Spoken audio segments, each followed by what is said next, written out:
Good morning.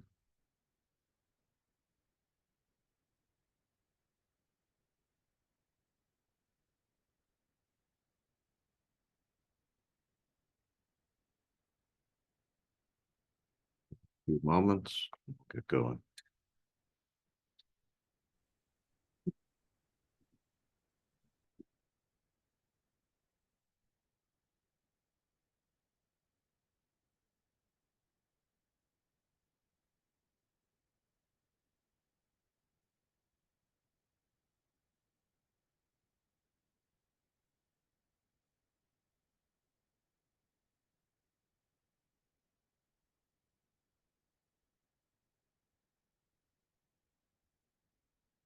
Yeah.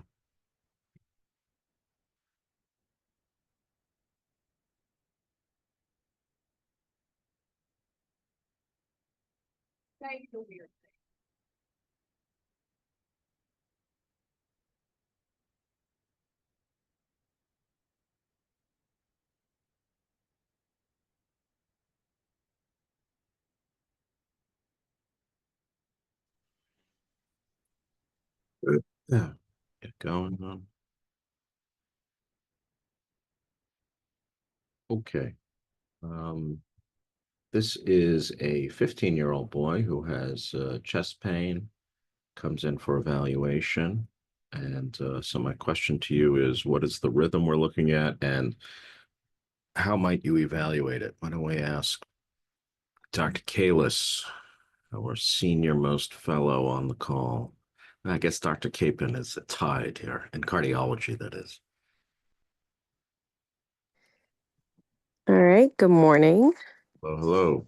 All right, so I'm starting out by looking at the rhythm strip below, Huh? and I'm not seeing a P wave before the QRSs. That true? Um, and then I'm starting to see one, but it looks like it is not necessarily associated. Well, I think maybe then I start seeing one at the third beat, and it looks like the PR is lengthening. So probably like kind of wanky balking, and then eventually it looks like it's dropped. Mhm. So you're noticing that the PR interval is lengthening. Am I properly reflecting what you just said, Maya? Yeah. And then there's a P wave, and there is no QRS till there's Mm-hmm. this here, which is like what would you call this beat here? Probably a junctional Yeah, this is like beat. a junctional escape beat. Whoops. And then there appears to be maybe a P wave on top of like a sinus Mm-hmm. P wave, right? Because it's sort of upright and looks similar to the Yeah. but why does that not conduct? Well, it looks like it's probably too early, so the ventricle is probably still refractory. That's exactly right. So this P wave is so early that the AV node would have to be able to conduct it nearly 300 beats per minute. So perhaps in a baby that might be feasible, but in a 15-year-old, you're not going to be able to conduct that fast. So does the fact that this P wave does not conduct, does it trouble you in any way? Not really. No, right? And then here again, we see sort of a junctional beat, and there appears to be a P wave in the middle of everything, right? And then they Mm-hmm. have a P wave. So, what would you think if you're this is going to be real world very soon for you, although Mm-hmm. you'll be doing imaging, but you're on, let's pretend it's 2027 in July, and you're in your first clinic, and this patient is in your office, and what are you thinking about this? This is obtained at let's say 1:30 p.m. the ECG. Okay. Um, so Worried by this? Can this patient go home? Is there any testing you'd like to do? yeah, I mean, I'm not super worried by it because so I would consider this like a Mobitz I second degree heart block, Uh-huh. which can be normal. Like I think it's usually more normal during sleep. Yeah, So it's a little bit odd that it's happening during the day, right. but I think I would still probably work up this patient. I'd probably do a Zeo patch just to like monitor what the rhythm is overall. So what is the point of the Zeo patch? I agree with you 100%. I would do ambulatory ECG monitoring, but what are you looking for in that? In other words, Um, if I told you you had this all day long, I think although we would agree it's not necessarily normal, it's also not necessarily dangerous. But what would you be looking for on it? I mean, I would hope that he would have kind of like a normal, um, like his like when he's more active, his heart rate is higher. Um, like a normal kind of heart rate response to activity and such, and just even if he's having this a lot, that it's not, What would and be it's not also worse. It's not getting into like higher degrees of heart block. what would be a normal explanation for this in a healthy 15-year-old boy?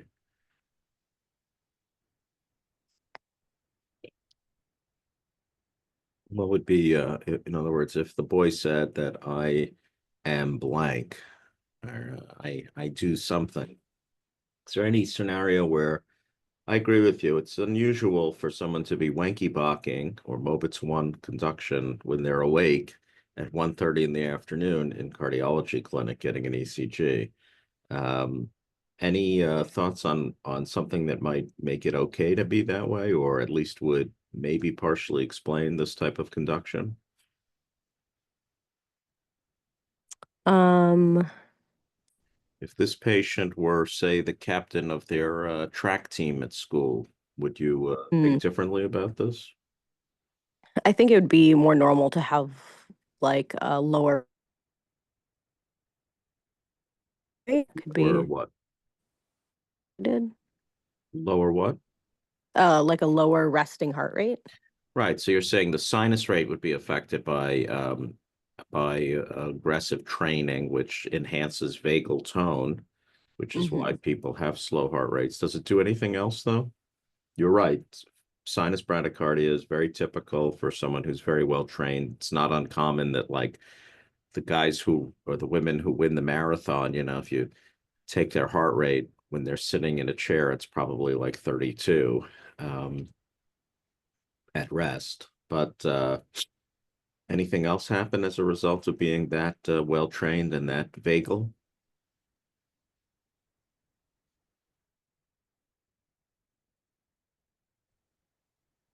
Can it I guess affect it your could AV node? affect the conduction. Yeah. Yes, it absolutely can.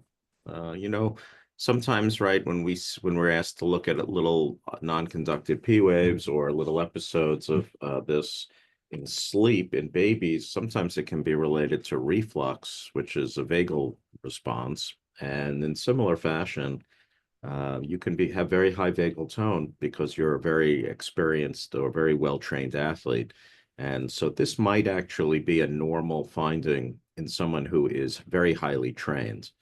Um, I remember I once had a patient who had an ECG very similar to this, even slower actually, and had documented SVT, and he was an 800-meter runner in college in Division One, and he had SVT, and the SVT looked very much like AV nodal reentry, and I remember being very worried about doing that ablation because the vagal tone was so high that AV conduction appears to be, not normal when someone is conducting like this. And so, one would have to probably and ideally do that type of case with the patient awake and might even need isoprel to get the AV node to start working, although probably just being awake would be the best solution. So yes, so I agree. You would do a Zeo because you would want to make sure that this is the highest grade of block, not any higher grade block.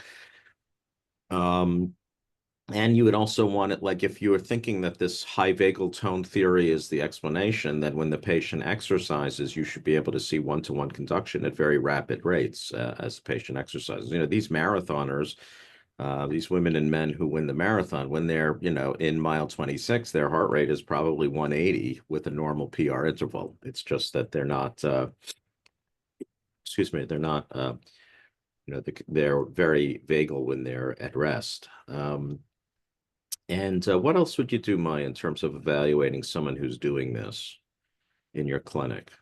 Anything else that might be worthwhile doing, or any history taking you would want to obtain? What would you be asking the patient?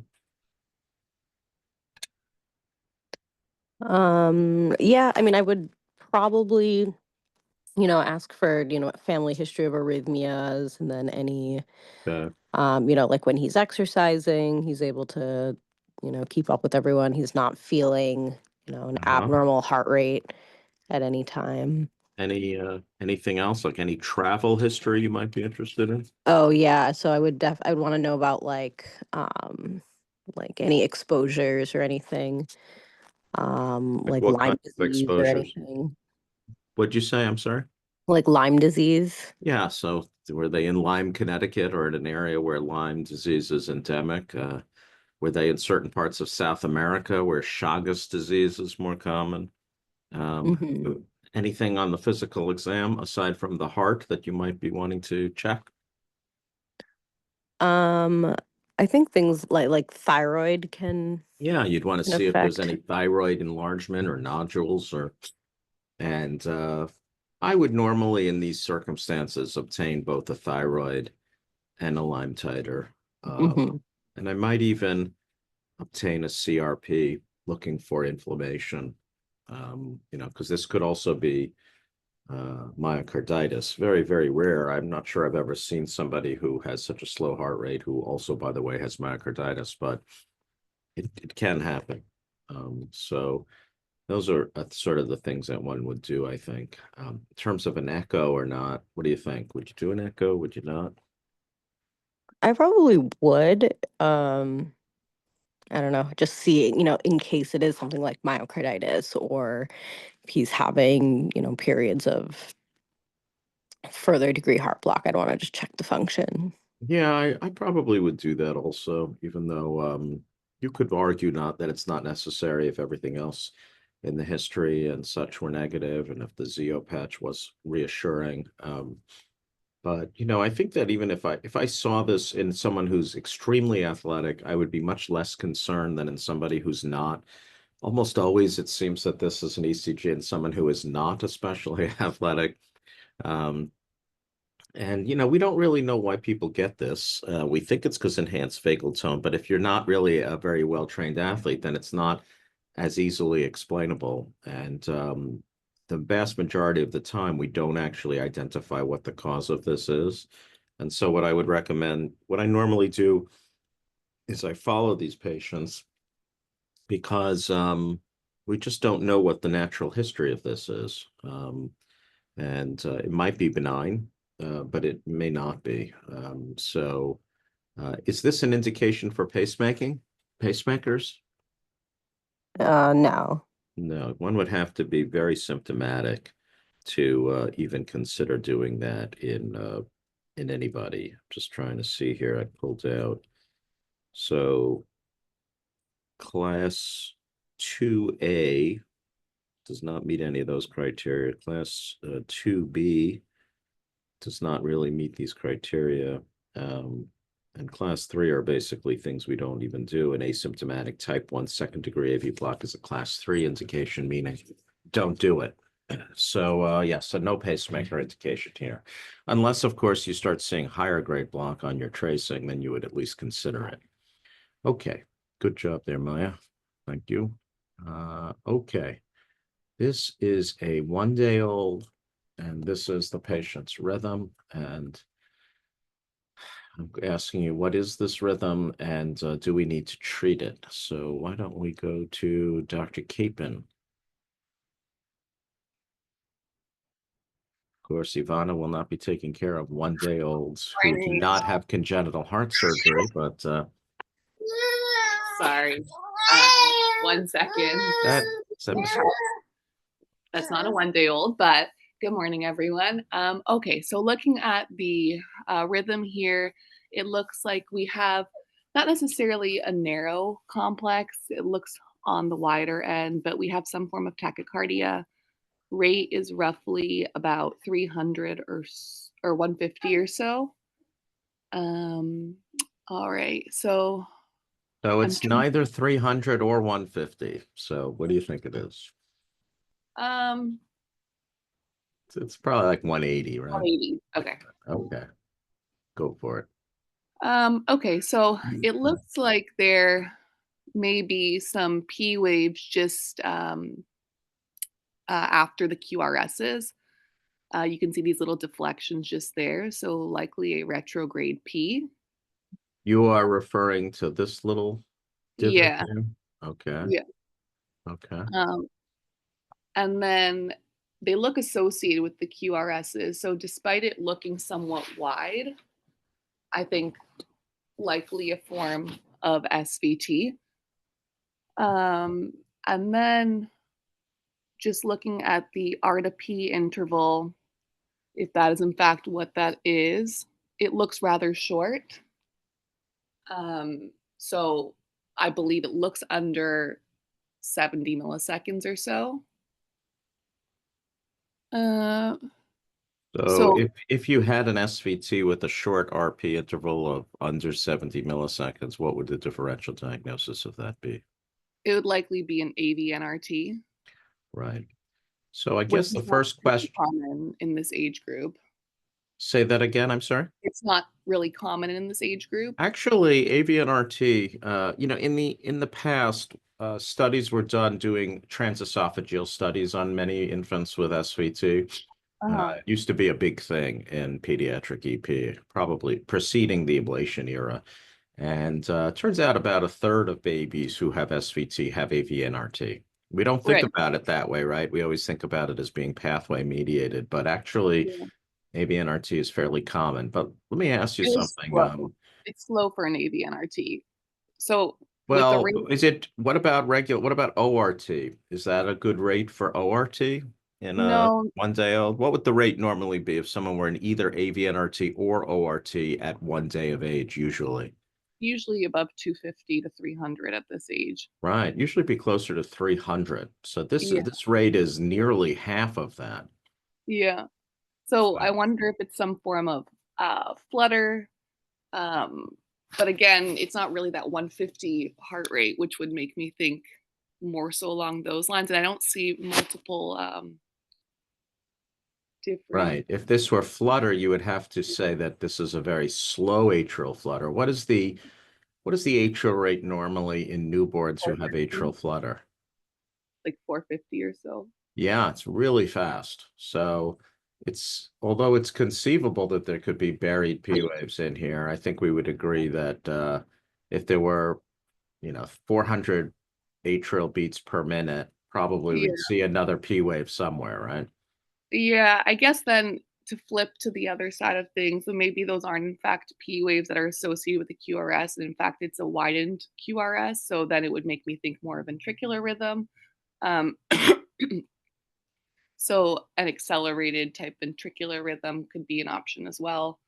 Mhm. Um, So, but yeah. always you have to ask yourself, particularly when you're looking at baby EKGs, the heart rate is very, very revealing, just as you said, Ivana. Mhm. Everything you said about RP intervals and all was completely correct, but it would only be correct if the heart rate were 100, were 250 to 300 beats per minute, right? Yeah. At this rate, it's very, very rare to have SVT at this Mhm. age, right? It's not unheard of, but pretty weird. The other thing is your very first comment was actually that the QRS looked wide to you. Yeah. Then you sort of abandoned that until the second half of your answer. But Yeah. I agree with that initial comment quite strongly. This is a very wide QRS for a newborn. Now, Mhm. is it wide for a 3-year-old who's having an RV to PA conduit replacement after No. tetralogy surgery? No, but although it's an unusual morphology of the QRS for that, but But this is, one of the important teaching points of this tracing is that whenever you see a QRS that's even a little wide in a baby, you should be thinking about VT or a ventricular ectopy. This is not a very wide QRS, right? In some leads, Yeah. it looks pretty narrow, like in V4 here, it's not especially Yeah. wide, or even in V3. But the other thing that's a little confusing or tricky about this tracing is that the axis of the QRS is similar to sinus, right? To a Mhm. normal QRS, conducted QRS. Um, that would also go against the against it being VT, but again, the QRS is very wide, and I suspect that if we had a 12 lead of sinus, it would not look like this, the QRS. So would you, those little deflections that initially kind of pushed me towards Mhm.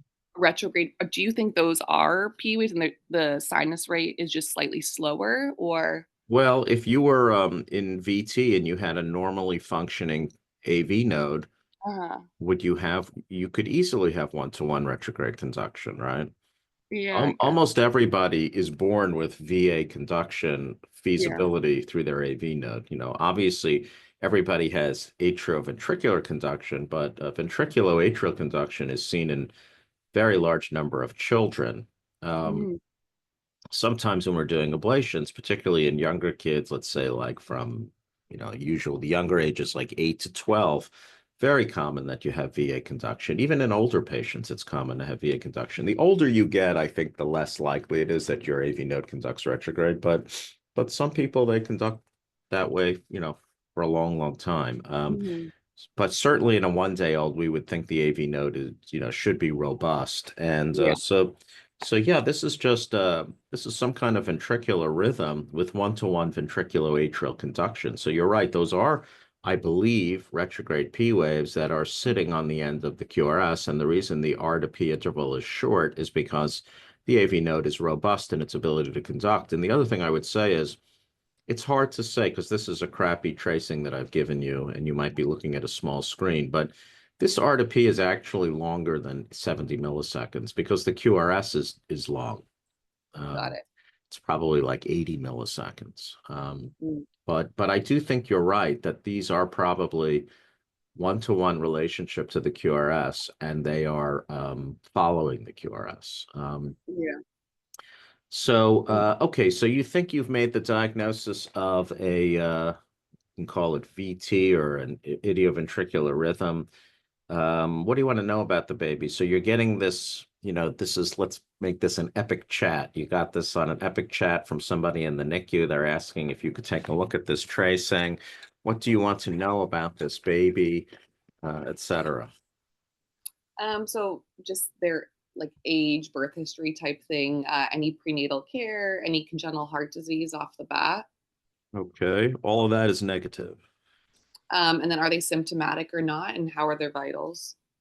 Well, this was obtained because they noticed a fast heart rate. Okay. Otherwise, the baby looks okay. Um, well, based off that information, I think if they were hemodynamically stable and well appearing, I would kind of observe at the moment. I know we always say get electrolytes, but that rarely comes to any sort of fruition.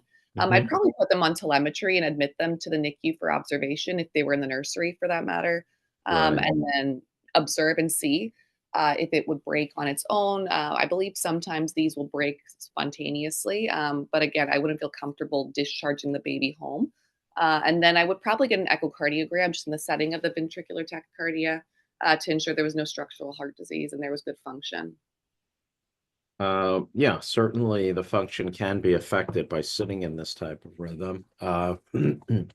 The other thing you would be interested in is seeing if you can see these things, which I've never, in my career, I've never seen these so-called Purkinje cell tumors, which were popularized by the group in Texas. But people do report seeing things sometimes mostly on CMR, but I think they can rarely be seen on echo. So you would at least look for that. But as I said, I've never really, I don't, I don't, I've never seen one. If I have, I didn't recognize it when it was there.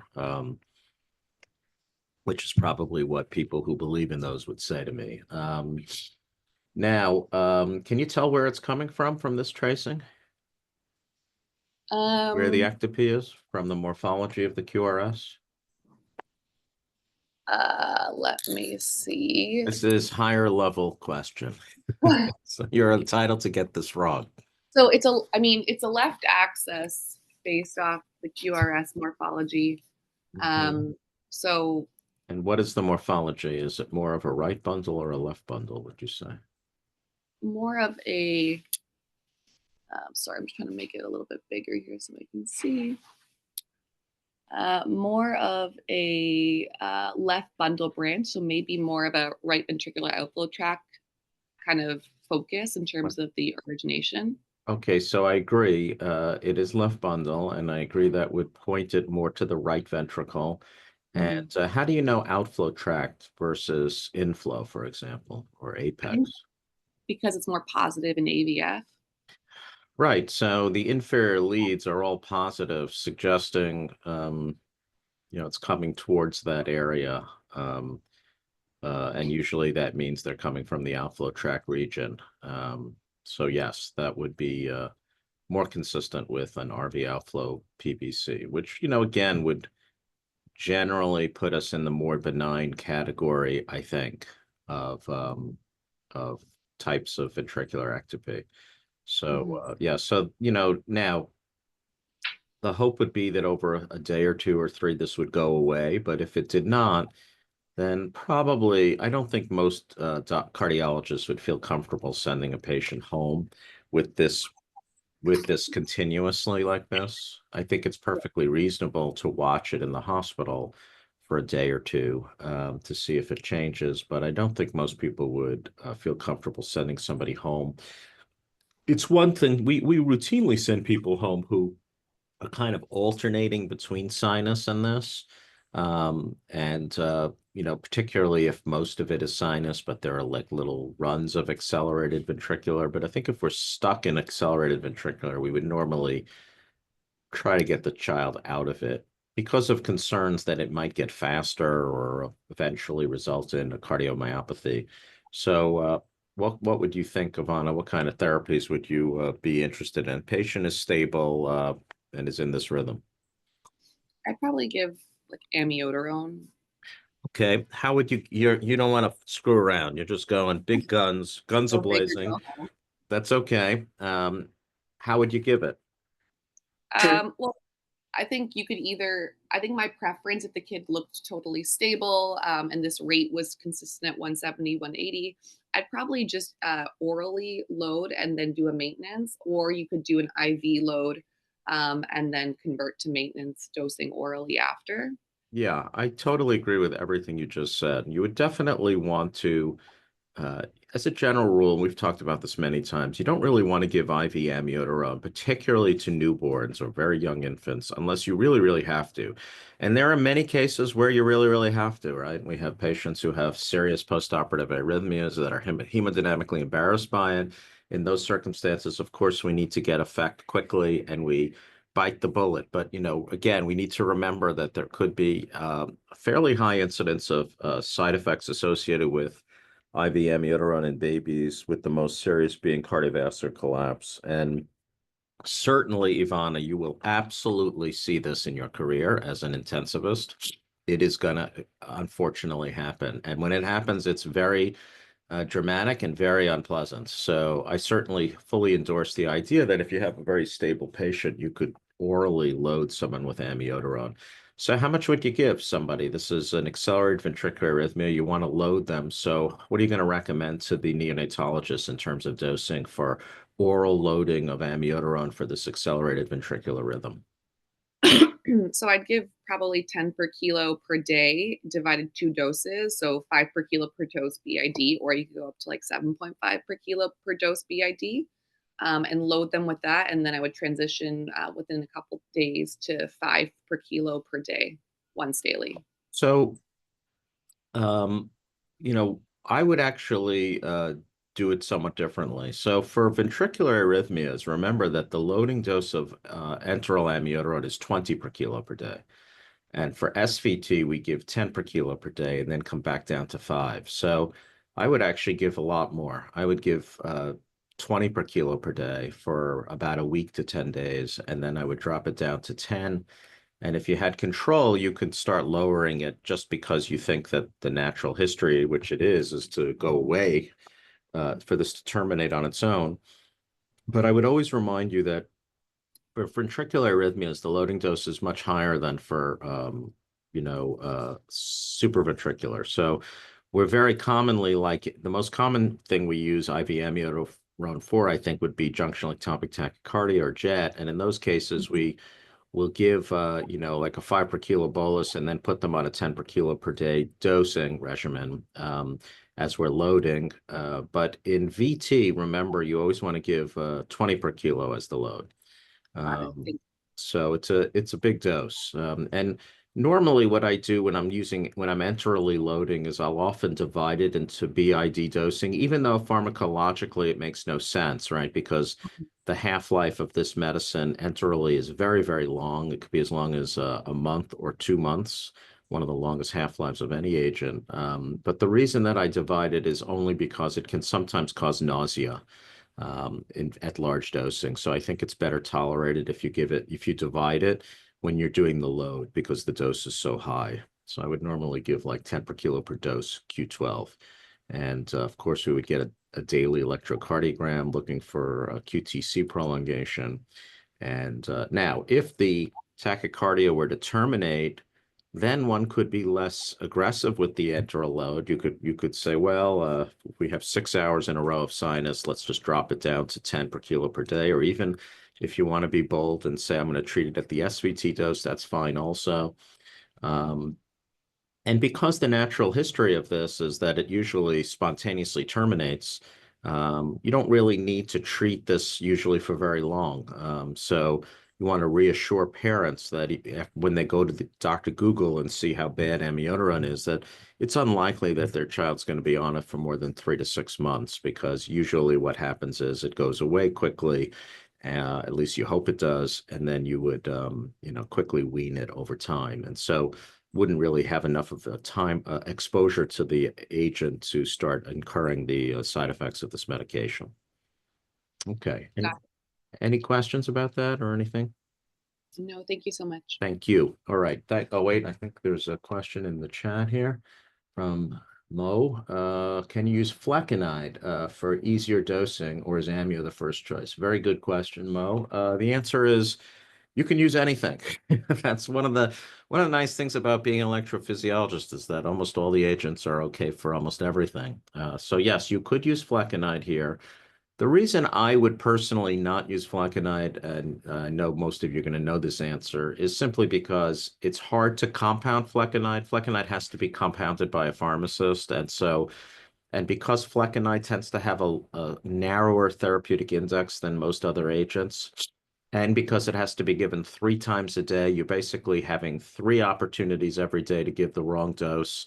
Even in the pharmacy, they have to crush up the tablets and mix it with a solution. And so my personal bias is that I would rather not use enteral flecainide in babies where it needs to be compounded, unless, of course, it's required. There's certainly, I think everybody who is a cardiology fellow on this call has seen us use flecainide in small infants, but generally speaking, that was almost never the first choice. And almost always we did that because something else happened. Now, if I have a child who is large enough to take tablets, then I'm more inclined to use flecainide. And in fact, next week I have a patient coming into the hospital who a young child, but not so young that they can't take tablets, who we're going to start on flecainide for SVT. And the reason I'm doing that is because they can take it in the tablet form, which then makes it much, much safer, because you know exactly how much medication they're getting, and it's consistent from dose to dose, rather than having it crushed up in a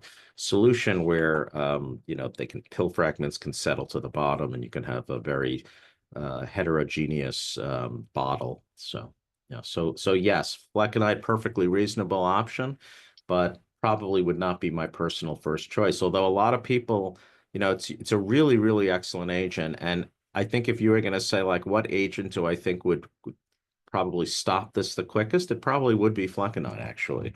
But I probably wouldn't use it just because of the risks associated with it unless other agents failed. Okay. All right. I think at this point we'll stop then. Thank you all very much. I hope everybody has a wonderful day. Thanks for your participation. Thank you.